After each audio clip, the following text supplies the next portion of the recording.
ఇప్పుడు చర్చ కార్యక్రమాన్ని ప్రారంభిస్తారు. ఓటు ప్రభాకర్ గారు. ధన్యవాదాలు శ్వేత. ఆపరేషన్ ఆకాష్, ఆపరేషన్ స్వగృహ రెండు కూడా ముమ్మరంగా జరుగుతున్నాయి. ఇవాళ శ్రీ తమ్మినేని సీతారాం తెలుగుదేశం పార్టీలోకి తిరిగి వచ్చారు. ఆయన స్వగృహానికి వచ్చినట్టుగా ఉంది అనేటువంటి మాట కూడా చెప్పారు. విజయశాంతి తెరాస నుంచి కాంగ్రెస్ వైపు చూస్తోందా అనేటటువంటి వార్తలు చాలా బలంగా వినిపిస్తున్నాయి. ఆ రకమైనటువంటి వదంతులు కూడా చాలా బలంగా ఉన్నాయి. ఈ నేపథ్యంలో అసలు పార్టీలు నాయకులు ఒక పార్టీ నుంచి మరొక పార్టీకి ఎందుకు వెళ్తున్నారు, దానికి నేపథ్యం ఏమిటి, దానికి కారణం ఏమిటి అనే విషయాల మీద ఇవాళ మనం చర్చించేద్దాం. ఇవాళ చర్చలో పాల్గొనడానికి ముగ్గురు ప్రముఖ రాజకీయవేత్తలు మనతో ఉన్నారు. శ్రీ నాయన్ నరసింహారెడ్డి, తెరాస నాయకులు, ప్రజారాజ్యం భావజాల అధికార ప్రతినిధి శ్రీ డాక్టర్ కత్తి పద్మారావు, తెలుగుదేశం పార్టీ వరిష్ఠ నాయకులు శాసనసభ్యులు శ్రీ బొజ్జల గోపాలకృష్ణారెడ్డి గారు. చిన్న పార్టీలు మీరు, కాంగ్రెస్ వాళ్ళు ఇప్పుడు ఎవరు లేరు కానీ ఇక్కడ మీరు కాంగ్రెస్ పార్టీ వారు, మీరేమో ఆపరేషన్ స్వగృహ అంటున్నారు, వారేమో ఆపరేషన్ ఆకాశం అంటున్నారు. చిన్న పార్టీలు తెరాసని, ప్రజారాజ్యాన్ని, మరొకదాన్ని బతకనివ్వరా? ఇప్పుడు ఒకరు బతకనిచ్చేది, ఒకరు చంపేసేది లేదు. ఏదైనా కూడా ఈ చేంజ్ రాజకీయ మార్పులు చేసుకోవటం అది కరెక్ట్ కాదు అనేది అన్ని రాజకీయ పార్టీలు చెప్తారు. That is general perception. కానీ అధినేత పిలుపునిచ్చారు, అందరూ వచ్చేసేయమని చెప్పారు.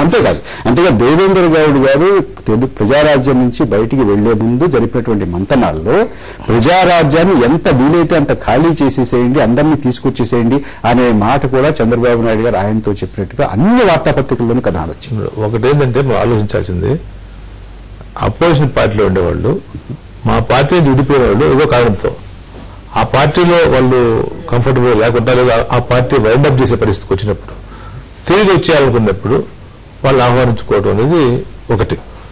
ఏదో డిఫరెన్స్ ఆఫ్ ఒపీనియన్తో పోయినా, లేదా ఇంకో దాంతో పోయినా మళ్ళీ దాన్ని సర్దుబాటు చేసుకోవటం, మళ్ళీ అందరినీ కలుపుకోవటం, అది ఒక లైన్. ఇంకొకటి అధికారం ఉండాలని వ్యామోహం కోసం, ఇంకేదన్నా కోసం, సూట్ కేసుల కోసం, వాటి కోసం మార్పు చేసిన అనుకోండి. అధికారంలో లేరు కాబట్టి, గోపాలకృష్ణారెడ్డి గారు మీరు అధికారంలో లేరు కాబట్టి మీ పార్టీలో చేరితేనేమో వ్యామోహంతో చేరినట్టు కాదు, కాంగ్రెస్ లో చేరితే వ్యామోహంతో చేరినట్టున్నా. తెలుగుదేశం చేస్తే వ్యామోహం చేరినట్టు, కాంగ్రెస్ పార్టీ చేస్తే అభిమానం చేరినట్టు అవుతుందా? ఆలోచిద్దాం. వాళ్ళు రూలింగ్ పార్టీలో ఉన్నారు, అధికారంలో ఉన్నారు. అధికార దర్పం కోసం పోయి మీరు కూడా కొంత జనాల్లో కూడా రాజ్యసభ సభ్యత్వాలు, శాసనమండలి సభ్యత్వాలు, పాలిట్ బ్యూరో స్థానాలు ఇవన్నీ ఇస్తాము అని చెప్పి నెమ్మది ఎవరు చెప్పలేదు, ఎరవేయటం లేదు. ఎవరు కూడా చెప్తాను, ఎవరు కూడా. ఎందుకంటే ఈరోజు అన్కండిషనల్ చేస్తున్నారు తప్ప ఎందుకు చెప్తున్నారు? ప్రతిపక్ష వాళ్ళు ముందు తెలుగుదేశం పార్టీలో ఉన్నారు, వాళ్ళు పుట్టిన తెలుగుదేశం పార్టీలో, పెరిగింది తెలుగుదేశం పార్టీలో. ఏదో ఒక దీంట్లో ఒకవేళ ప్రభాకర్ గారు కొంచెం ముందు తెలుసుకొని వచ్చేసారు, వాళ్ళకి వెనక తెలుసుకొని వస్తున్నారు. అంత తప్ప వాళ్ళేమి ఆకర్షణ చేసింది లేదు, వాళ్ళు ఏదో అధికారం కోసం వచ్చింది కాదు. అధికారం వాళ్ళు మళ్ళా పార్టీలో వాళ్ళు చాలా బాధపడ్డారు. అయ్యా మేము పార్టీ వెళ్ళిపోయిపోయినాం, చింతిస్తున్నాం, మేము క్షమాపణ చెప్తున్నాం. మా వల్ల కొంతమంది హర్ట్ అయ్యారు కూడా. ఎందుకంటే వాళ్ళు ఆడ లోకల్ గా మీరు చెప్పినట్టు ఎర్రవ నాయుడు గారు కానీ ఇంకోరు కానీ కొంచెం బాధపడి ఉంటారు. వాళ్ళందరూ కూడా కలుసుకున్నారు, మాట్లాడారు, అందరితో చంద్రబాబు గారు మాట్లాడి ఒక అభిప్రాయం తీసుకుని అందరిని తీసుకొస్తారు తప్ప ఏదో ఒకరిని దానివల్ల వీళ్ళందరినీ తెచ్చుకుంటేనే గాని మీరు నిలబడలేము అనేటువంటి అభిప్రాయానికి వచ్చారా? మేము లేకపోయినా నిలబడి ఉన్నాం. ప్రధాన ప్రతిపక్ష పార్టీ ఈరోజు తెలుగుదేశం పార్టీ, కాంగ్రెస్ పార్టీ. మిగతా పార్టీలు పబ్బులు వస్తాయి, ఇప్పుడు కూడా పోతాయి అన్నట్టు ఆ విధంగా ఉన్నాయి తప్ప వాళ్ళు పర్పస్ కోసం వచ్చారు. టీఆర్ఎస్ అనుకోండి, వాళ్ళు తెలంగాణ సాధన కోసం వచ్చిన పార్టీ, అంతే రాజకీయం కోసం వచ్చినాడు కాదు వాళ్ళు. అదేవిధంగా చిరంజీవి గారు వచ్చారు. చిరంజీవి గారు ఒక వరకు ఫైట్ చేశారు వాళ్ళు. సో ఒకవేళ కాంగ్రెస్ పార్టీని వాళ్ళు కూడా దూరం చేయాలని వచ్చారు వాళ్ళు, కానీ వాళ్ళు దానికి సఫలీకృతం కాలేదు. సో ఒకవేళ వాళ్ళ పార్టీలో వాళ్ళు సింక్ అయిపోయి మనకు లేదు మార్గం అనే ఇంట్లో వాళ్ళు కొంతమంది కాంగ్రెస్ పోవచ్చు, కొంతమంది కాంగ్రెస్ నుంచి వచ్చిన కాంగ్రెస్ పోవచ్చు, తెలుగుదేశం వచ్చిన తెలుగుదేశం రావచ్చు. ఆ విధంగా వచ్చే ప్రయత్నం చేసినప్పుడు ఒక పొలిటికల్ పార్టీగా మిమ్మల్ని తీసుకోము, మీరు రాబోదనడం సమంజసం కాదు. బరాబర్. ఈ ప్రక్రియని, ఈ ప్రాసెస్ మీరు ఎలా చూస్తున్నారు? దీనిలో ఒకటంటే ప్రజారాజ్యం పార్టీ ఏర్పడినప్పుడు 3 శ్రేణులు వచ్చినాయి. ఒకటి డిఫరెంట్ పార్టీస్ నుంచి వచ్చిన వాళ్ళు, ఉద్యమాల నుంచి వచ్చిన వాళ్ళు, మిగిలిన చిరంజీవి గారి అభిమానులు. ఇప్పుడు పార్టీల నుంచి వచ్చిన వాళ్ళు వాళ్ళ అధికార వ్యామోహాన్ని రుచి చూసిన వాళ్ళు. ఆ అధికారం లేకుండా ఒక మూమెంట్ పార్టీలు అంటే ఇప్పుడు మూమెంట్ స్టైల్లో ఉంది పార్టీ, ఉండలేరు. 2 తమ్మినేని సీతారాం గారు లాంటి వాళ్ళు మా అధికార పీఠం నుంచి చంద్రబాబు గారిని మేము రామారావు గారి స్కూల్ నుంచి వచ్చాం. చంద్రబాబు ఆయన మీ మాట కట్టొస్తున్నాను. మొన్న శ్రవణ్ గారు చెత్త అంతా పార్టీ నుంచి పోతుంది అన్నారు. సార్ అది వేరే విషయం, నేను చెప్పాను పాయింట్. ఆయన ప్రధాన కార్యదర్శిగా అంబేద్కర్, మహాత్మా ఫూలే సాక్షిగా ఆయన 4-5 మాటలు చెప్పారు. చంద్రబాబు గారు, నాని వాళ్ళందరూ వెళ్ళేటప్పుడు ఆయన రాజకీయ కపటి 4 విశేషణాలు ఆయనకి ఇచ్చాడు. వెన్నుపోటుదారుడు, మోసకారి, ఆయన దగ్గర ఏ లీడర్ నిలవలేడు, ప్రతి జిల్లాలో 2 సృష్టిస్తాడు, ఒకరి మీద ఒకరికి గొడవలు పెట్టి పెద్ద మనిషిగా వ్యవహరిస్తాడు, నాయుడు దగ్గర ఎర్రనాయుడు దగ్గర ఆ విధమైన ఇబ్బంది నన్ను పెట్టాడు. ఇవన్నీ పాపం చంద్రబాబు మీద ఆయన చెప్పినంత ఎవరు చెప్పారు, మనకి ఎక్సర్సైజ్ లేదు. అయితే చంద్రబాబు రామారావు గారి మీద వీళ్ళు అభిమానంగా ఉన్నారు, చంద్రబాబు మాత్రం ఆయన ఎప్పుడు అభినందించలే. ఇప్పుడు ఒక ప్రశ్న వస్తుందంటే ఎందుచేత ప్రజారాజ్యం నాయకుల్ని నిలుపుకోలేకపోతుంది? లేదు, నిలుపుకోవటం కాదండి.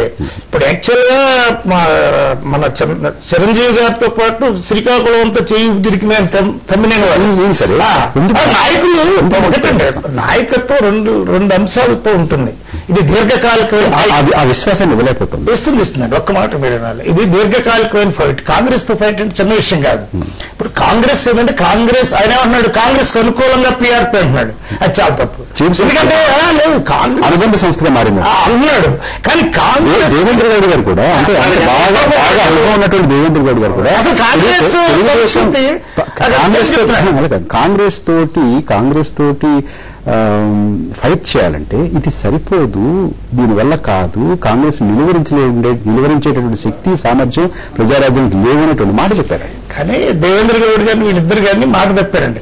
దేవేంద్ర గౌడ్ గారు నా ఊపిరున్నంత వరకు తెలంగాణ నిల్చుంటారన్న ఆయన వెళ్ళి మళ్ళీ నేను చంద్రబాబు గారికి ఊపిరున్నంత వరకు ఆయన ఊపిరి ముందు వద్దు తెలియదు, నేను ఊపిరున్నంత వరకు చేస్తాడు. ఈయనేమో తెలంగాణని డైల్యూట్ చేయడం కోసం కోస్తాంధ్ర నాయకులందరినీ కూడగట్టుకుంటున్నాడు. తెలంగాణ అనే మాట చంద్రబాబు రాకుండా చేశాడు. ఎక్కడ మళ్ళీ అసెంబ్లీ ఇంతవరకు అంటే ఆయన తెలంగాణకి వ్యతిరేకి ముందు వెళ్ళగట్టుకున్నాడు. ఇక్కడ మనం చాలా అర్థం చేసుకోవాల్సిన మన మూమెంట్ సార్. మేము పీఆర్పీ అనేది ఉద్యమం, ఒక నాయకుడిని తీసుకున్నాం, జనాకర్షణ కలిగినటువంటి నాయకత్వం, ఒక ఐడియాలజీ తీసుకున్నాం, అంబేద్కర్, మహాత్మా ఫూలే. ఐడియాలజీలో ఉన్న వాళ్ళందరూ మేము ఏం ఆలోచిస్తున్నాం అంటే కాంగ్రెస్ సంస్కృతికి వ్యతిరేకంగా పోరాడుతున్నాం. మనం కాంగ్రెస్ సంస్కృతి సామాన్యమైనది అబ్జర్వ్ చేస్తుంది. రేపు నేను 2 ముక్కలు చేస్తాను చంద్రబాబుని, అప్పుడు ఏ ముక్కలు ఉంటాడు ఆయన? రేపు తెలంగాణ చీలిన తర్వాత ఈయనకి ముఖ్యమంత్రి ఇస్తాడా? తెలంగాణ ఆంధ్ర చీలకి ఒప్పుకుంటానన్నాడు కదా, అక్కడ ఒక ముఖ్యమంత్రిని ఇక్కడ ఒక ముఖ్యమంత్రిని ప్రకటిస్తాడా? ఇక్కడే ఉంటుంది.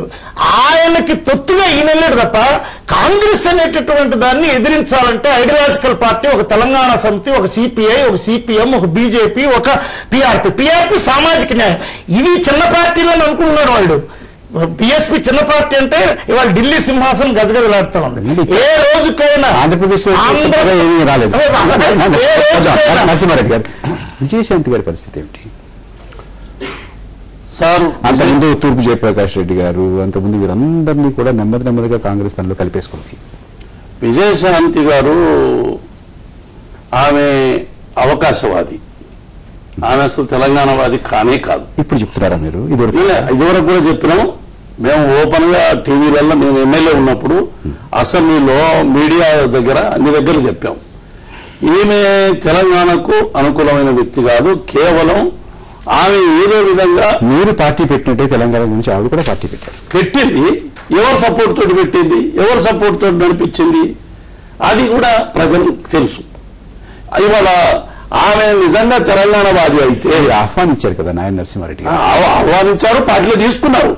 మేమైతే ఆ రోజు నేనైతే పర్సనల్ గా నేను వ్యతిరేకించాను. ఎంపీని చేశారు, ఎంపీని కూడా చేశాము. అది పొరపాటు జరిగింది, పార్టీలో కొంత పొరపాటు జరిగింది. అంతకుముందు మందార నరసింహారెడ్డి గారు, జయప్రకాష్ రెడ్డి గారు, వీళ్ళందరూ కూడా పొరపాటు. అప్పుడు పొరపాటు అంటే వాళ్ళు తెలంగాణ ద్రోహుల, వాళ్ళు తెలంగాణ ద్రోహుల కిందనే చిత్రించడం జరిగింది. లేని ప్రతి వాళ్ళు కూడా తెలంగాణ ద్రోహుల. అప్పుడు తెలంగాణ పార్టీ మీద గెలిచి, నువ్వు తెలంగాణ సింబల్ మీద గెలిచి నువ్వు తెలంగాణ పార్టీకి వ్యతిరేకంగా మాట్లాడితే ఎట్లా? నీకు ఇష్టం లేకపోతే రాజీనామా చేసుకో. విజయశాంతిని మేము ఏం తప్పుపట్టలేదు కాంగ్రెస్ లో పార్టీలో పోతానంటే. ఆమె పార్లమెంట్ సభ్యుడు, తెలంగాణ సింబల్ మీద పోటీ చేసింది, తెలంగాణ జెండా మీద పోటీ చేసింది, తెలంగాణ పేరు మీద ఓట్లు వచ్చినాయి, ఆమె గెలిచింది. ఆమె ఇవాళ కాంగ్రెస్ పార్టీలో గౌరవించుకుంటే పార్లమెంట్ సభ్యత్వానికి రాజీనామా చేసి పోవచ్చు. మేము ప్రజాస్వామ్యంలో ఏ పార్టీకి పోవాలన్నది వాళ్ళ ఛాయిస్, అది మనం కానీ అధికారం నీవు గెలిపించుకొని నువ్వు ఇలా మళ్ళా ఎంపీని అట్లే పెట్టుకొని నువ్వు ఆ పార్టీలో పోతానంటే మేము తీవ్రంగా తెలంగాణ ద్రోహి అంటున్నాం. పోతాను చెప్పారా మీతోటి? పోతా అని చెప్పకపోతే తెలంగాణ ద్రోహి ఎవరైతే జగ్గారెడ్డి జగ్గారెడ్డి ఎమ్మటి పాదయాత్ర పెట్టడం ఏంది? హరీష్ రావు ఉన్నారు. పోతానని ఆవిడ చెప్పారా లేకపోతే మీరు ఎలాగోలాగా ఆమె చెప్పడం లేదంటే ఇవన్నిటికీ మౌనం ఎందుకు నోరిపుతారేవు? ఇవాళ కూడా ఏమన్నది? సమయం చూసి చెప్తాను. సమయం లేదు. సమయం ఎక్కడ సమయం? ఇంకా సమయం ఏమైనా మా మీద దాడి చేయాలని అనుకుంటే ఏదో మాటలు మాట్లాడుతున్నారు. నరసింహారెడ్డి గారు, ఈ విషయం కొంత లోతుగా చర్చించాల్సిన అవసరం ఉంది. అయితే ఆ లోతుగా చర్చించే ముందు మరొక చిన్న విరామం తీసుకుందాం.